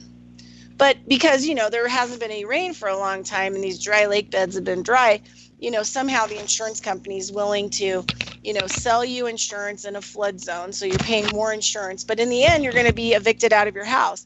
And in the area where I'm kind of living, which is like north of Reno right now, there's a huge lake bed out there that's filled up with water in the last couple of years. 3 years or whatever from the rain and the snow, and they've literally had to barricade it with man-made barricades and gravel to keep the water off the main road. And so now there's this lake that's retained by this huge thing, and they have these pumps. They have 4 humps in the road, and they have pumps that pump the water back into the man-made containment area because they decided to build a road through the dry lake bed. And there's a whole bunch of houses that aren't even lived in because they have water, you know, because they were built in the dry lake bed and now they're like in 2 feet of water. So I would say that's horribly bad planning, and you are trying to solve a problem that you created by petroleum subsidized pumps to move water, and water is not easy nor inexpensive to move. And that is actually why I was detailed to FEMA as the sustainability advisor for Hurricane Harvey, because I look at these things different than a lot of other government folks do. And I am trying to help people impacted by Hurricane Harvey to not make bad decisions like, hey, let's build a road that anytime we get, you know, an above average rain, it's going to be underwater. Or, oh, let's not build 2,800 homes underneath the high water mark of a lake. Let's do things that are more sustainable. Let's not build right up next to the river, because you can see over time that the river moves. And if the river's moving towards your community, I would not be building your community towards that river, you know, because at some point in time, if we really want to look long term, which we should be planning things for generations, not years or not even decades. We should be planning things for generations. And on that exact topic, I want to hit one other thing that I've been highlighting at different presentations around the state. I want people to look up something called Fort Ancient Earthworks. So forts, like, you know, a military fort, Fort Ancient Earthworks.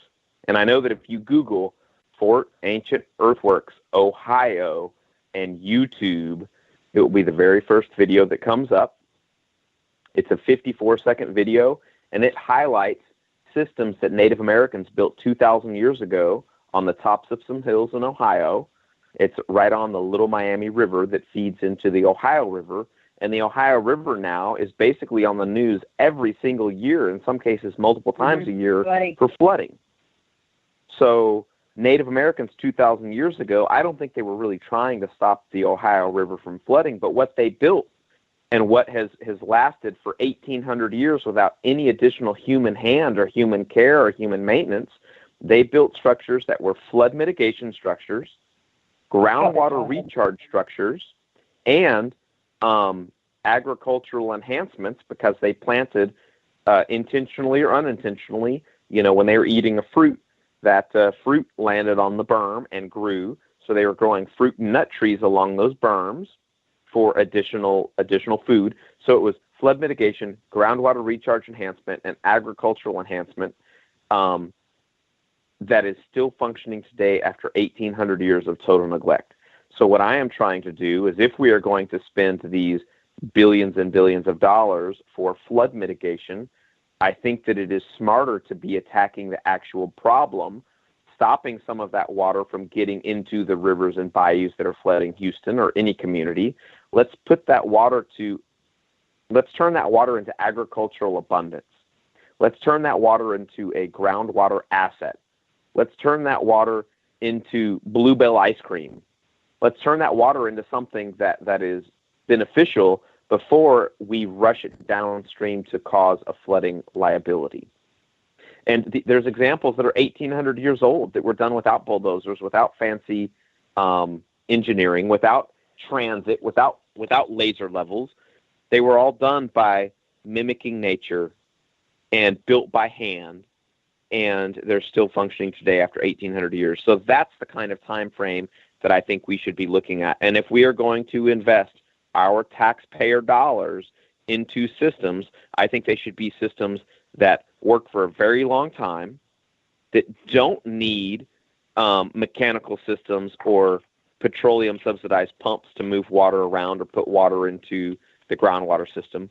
Let's let it run on solar power and gravity, and let's not let it cost. Like, if you want to have a pump, they're talking about aquifer storage and recovery.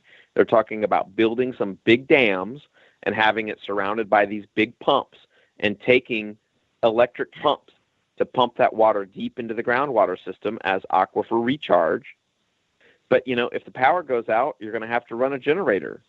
And eventually that pump's going to wear out. How many 100-year-old cars do you see on the road? Eventually mechanical systems always fail. And eventually natural systems heal themselves.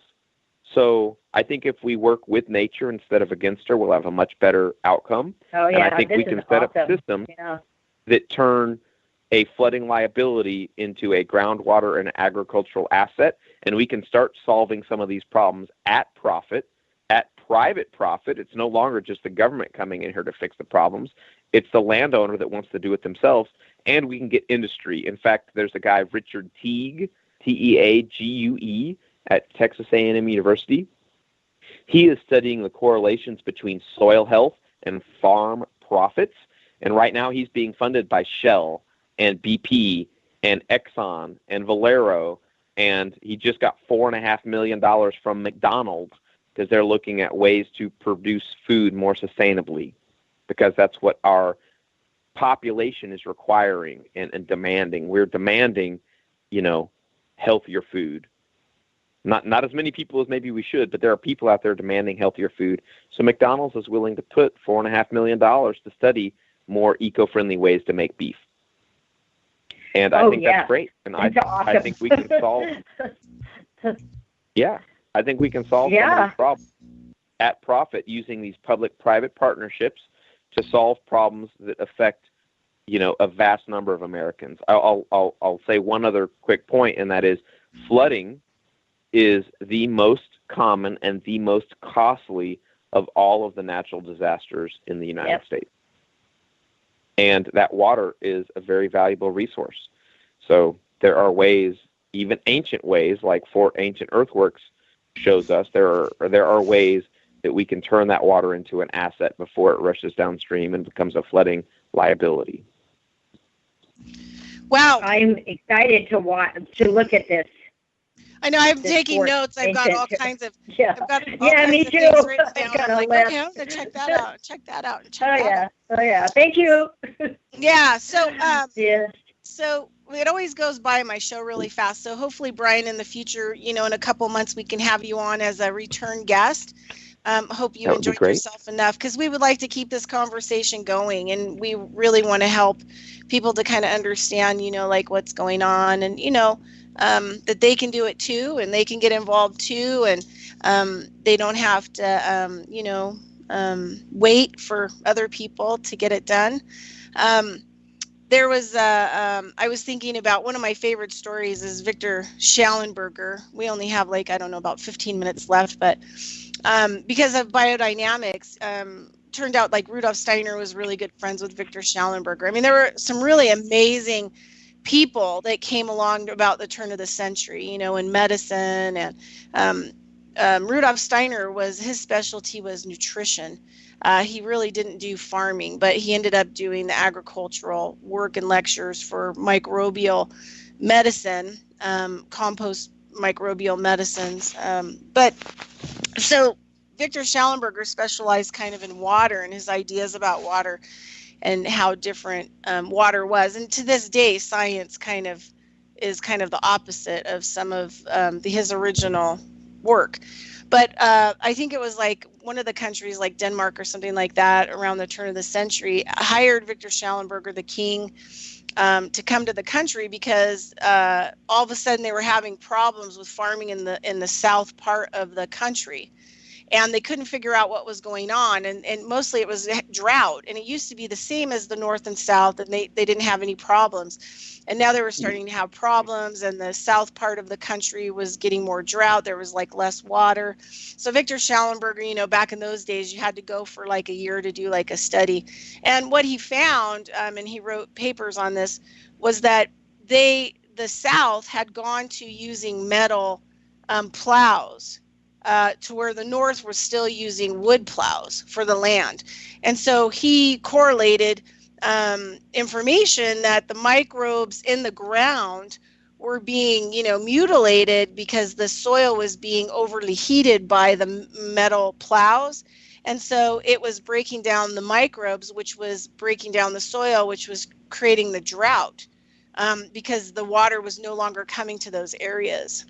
And so sometimes, you know, like I tell people that, you know, when I'm going out and doing work, that sometimes like the simplest thing could be the greatest discovery and aid to working with your land, you know, and the kind of tools that you use or the choices and techniques that you choose to use can make or break and make a major significant difference. So, Bryan, with that, what do you think is like one of the most significant things that you've learned that makes some of the most significant changes in the landscaping, large landscaping, restorative of land? So I literally think you just hit on it, and I wanted to. Oops, let me turn this off. I was researching it so I could pull up the right information. But about 2 or 3 months ago, when I was looking at soil health, I came across a guy named David R. Montgomery. David R. Montgomery. He wrote a book called Dirt, The Erosion of Civilizations. And if you type in that on YouTube, Dirt, The Erosion of Civilizations, this guy has like a 1-hour presentation about dirt and about the plow. And he highlights how he goes back on especially in the book even more, but he goes through dozens of ancient civilizations and talks about the decline of these civilizations. And like in ancient Greece is one that he highlights. He shows the population of Greece getting bigger and bigger and bigger right around the time when they brought in the metal plow, because the metal plow allowed them to farm more land and they could feed more people. But for a couple hundred years, for 200 years, the population got bigger and bigger and bigger. And then about, I don't know what it is, 6,000 years ago, something, don't quote me on the dates, but there was a population crash where they were in the Dark Ages. And he brings in quotes from Plato that says something to the effect of, where once our hills were covered in this beautiful, verdant, lush-smelling soil, now all the soil is left in our valleys, and the hillsides are nothing but rocky skeletons of the underlying geology. And so what happened is all the soil that used to be up on the hills, they farmed it too much. All that soil was down in the river bottoms, which was then displacing the water. So that made the floods greater. The water covered a greater area of the floods. And it pushed that whole society into a Dark Ages. And then the same thing happened again about 1,000 years later, where the soil just washed away. And I would so that was a really eye-opening. The erosion of civilizations was really eye-opening. And then something that he said things that I already knew, but he said it in a much more eloquent way that I ever could. And that brings me to another point that I think is really, really important. So I try to condense these things down to a really easy to understand concept. And that is, when you walk through nature, when you walk through a natural forest, when you walk through a natural grassland or a prairie, pretty much any natural land that you go to, how much bare soil do you see exposed? I mean, except for the driest of desert. Yeah, desert forest, there's still a lot of ground exposed, so. but that's because of lack of water. Yeah, it's true. But in areas that get decent water, when you walk through a natural area, whether it be a forest or a bog or a wetland or a prairie, even a dry prairie, you see very little exposed soil. Now look at agriculture. When you drive through average agricultural land, you see bare soil all the time. Sometimes you see naked soil for tens of thousands of acres for months at a time. And I want people to understand that the difference between a grassland that's covered in grass and that bare brown soil that you see is pretty much the difference. It's close to the difference between healthy land and a parking lot. That's bare soil. Nature does not like bare soil. So the radiation is killing your soil from the sun. It's under temperature extremes. There's no organic matter to make those little. It's just cooking it. And there's no organic matter to make the little microdetritus berms to slow down, like the little micro beaver dams, to slow down the water off of that land. So you're losing your soil. You're killing your soil. In South Carolina and Georgia, and probably most states, I know the same thing for Washington State, the average soil loss per acre is 5.5 tons of soil per year per acre. So you're losing tons and tons of soil per acre. You can't keep doing that. And this guy, Dr. David Montgomery, pulled up some examples that tie it back to the triple bottom line. So in Washington State, there was areas that were losing a tremendous amount of soil. They figured, hey, after they lost 5 or 6 feet of soil since the 1950s, hey, we need to start doing something differently. So certain communities were early adopters of this no-till agriculture, where they do very little tillage. They let the plant roots go down into undisturbed soil, and then they use cover crops to make sure the soil is covered with greenery the way that it would be in nature. Again, biomimicry, mimicking nature year-round. And the observations that have been from an economic standpoint is the areas that were the early adopters of no-till agriculture, they are the ones with the new tractors. They're the ones with the new trucks. They're the ones with the new barns. They're the ones that are making more money and spending less time at it. So they're putting in less outside inputs. They're spending less money to grow the crops, and they're making a higher profit margin by working with nature. And that is manifesting itself in new trucks, new tractors, new barns. And so I really think there are ways that we can solve a lot of our problems by working with nature. And one of the reasons is that the same exact processes in nature that build a healthy environment also build healthy farm profits. So if Yeah. we work with nature, we can solve all of these problems. Yeah, even if, so say for example, like, I did a lot of internship on small scale farms, and one of the things, that we would do is, we constantly moved our little herd animals, and we included turkeys and stuff as our herd animals. Yes. But Yes. what if we did row area, like we did rows for fast food production? That's what I call it, row farming, or garden beds. I call it, fast food. Like that's my fast food production. But what we would do is we would allow the animals, after we were done with the row crops, and we'd harvest, for like a month or two, everything out of that area for our CSA boxes. We would allow all the animals to go in there to eat everything else that was still there, because, you'd have like tall shard that was going to seed. And things like that. And so they could actually go in there, mash up the soil. The animals have a huge relationship to what is going on in the soil. And I remember when I was traveling in 2014, I went across the United States, and I had to go through Kansas. I was horrified. I mean, like I had read up and heard a lot about these cattle ranches and stuff where the animals are like on concrete and pins, and that, there's the smell is terrible. It's terrible for the animals.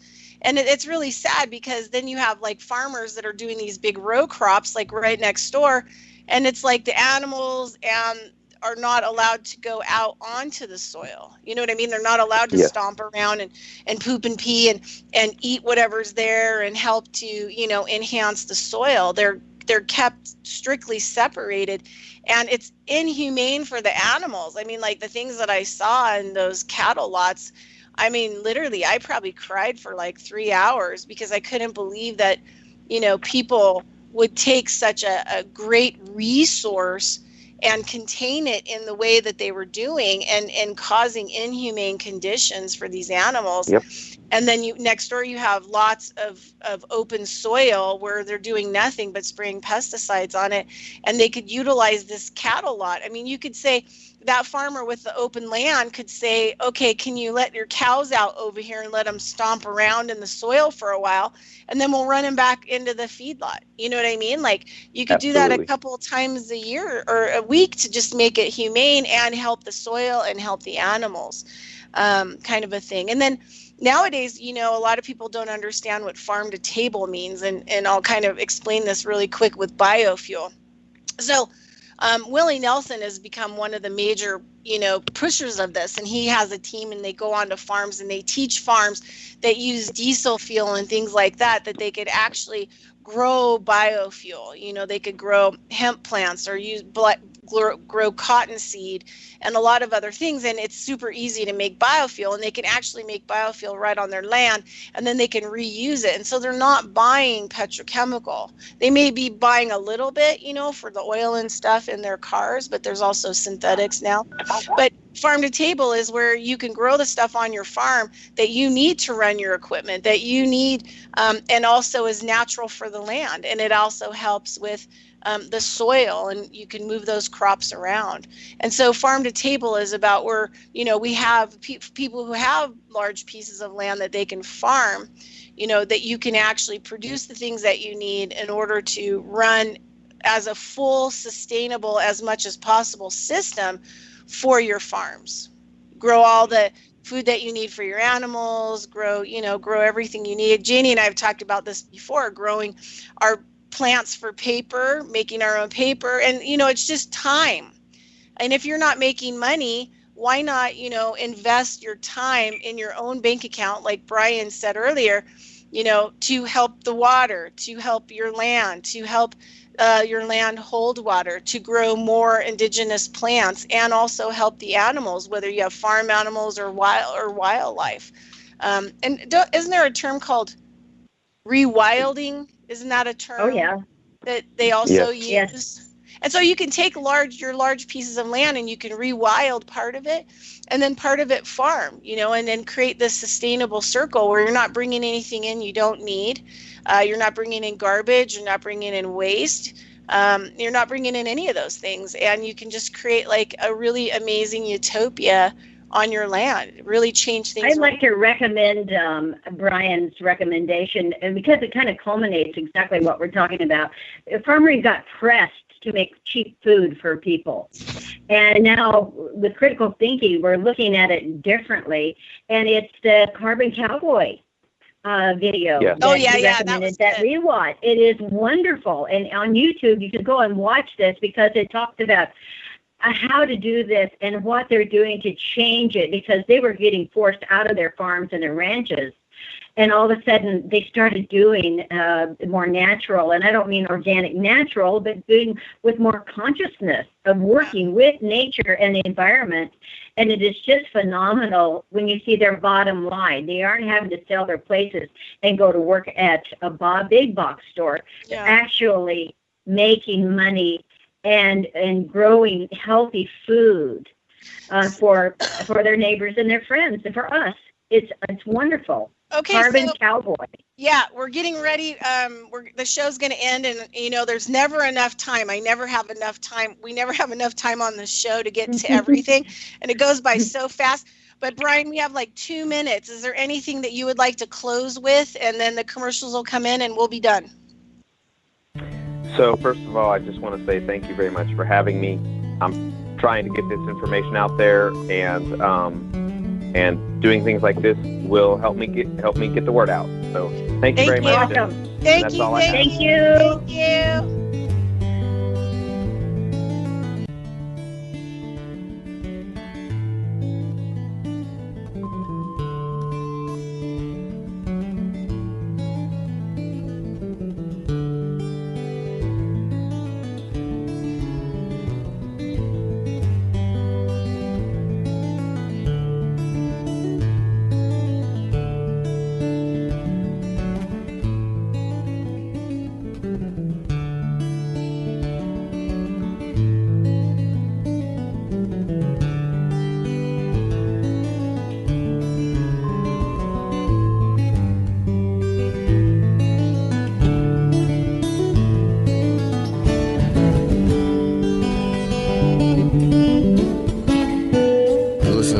Radio at freedomslips.com, and we'll be right back after this message.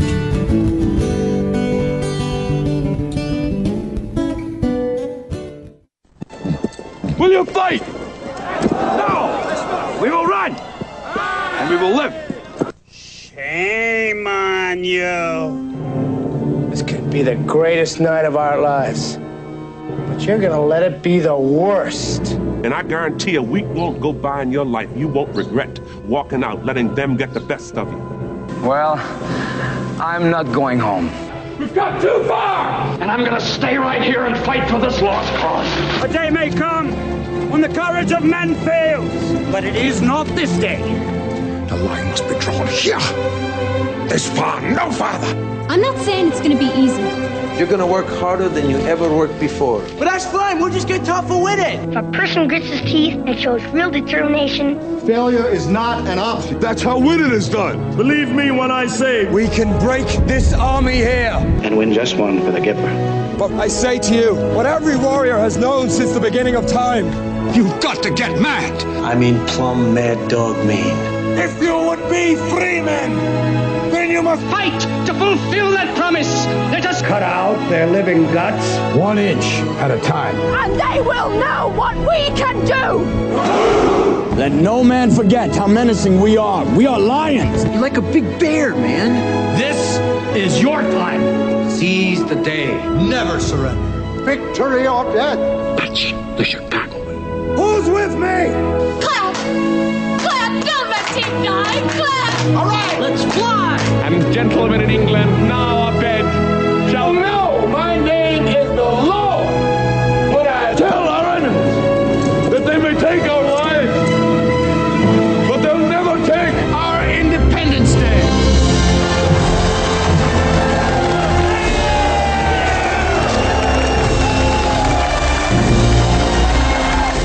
Revolution Radio, freedomslips.com. One world coming together to bring freedom home. You don't need to expect us. We're already here.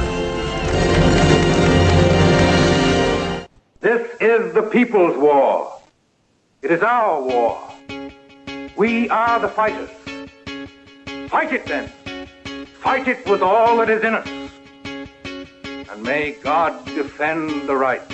Warning! Warning! We gotta stop them! They're gonna kill us all! See how the trouble you've started? Be they the government, be they industry, be they organized labor,